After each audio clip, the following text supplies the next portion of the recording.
Bonjour, bonjour. Aujourd'hui, je vous propose une petite crème aux fraises tagada. Je vais commencer par mettre la pâle 4 lames. Voilà. Je mets 200 g de fraises tagada. Je mets le couvercle et je vous montre le devant. Je commence par appuyer sur ce bouton. Ensuite, j'appuie sur hacher.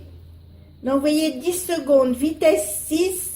Je mets en route, donc vous ne vous inquiétez pas, ça ne va pas vous abîmer vos pâles, rien du tout. Ça va juste vous mixer les fraises.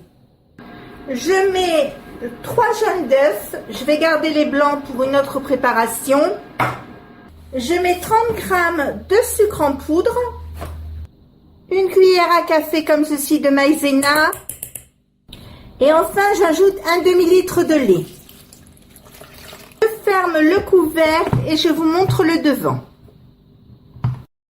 J'appuie sur ce bouton, après j'appuie sur programme, je mets programme 17 qui est crème anglaise et crème pâtissière. Donc vous voyez 10 minutes, 80 degrés, vitesse 2. Vous mettez en route et on se retrouve dans 10 minutes. Ça y est, c'est éteint. Je vais regarder à l'intérieur. Je vais laisser refroidir un tout petit peu. Vous voyez, toujours pareil, c'est prêt. Je vais éteindre le compact Cookelite parce qu'on n'en a plus besoin. Je vais verser ma crème dans un pichet. Je vais mettre le pichet à température ambiante pendant 1 heure et après pendant 2 heures, je vais le mettre au réfrigérateur. Alors si vous trouvez que ça ne fait pas assez fraise tagada, vous pouvez ajouter un peu de colorant dedans. Alors j'ai mis un peu de colorant à l'intérieur, enfin dans ma crème.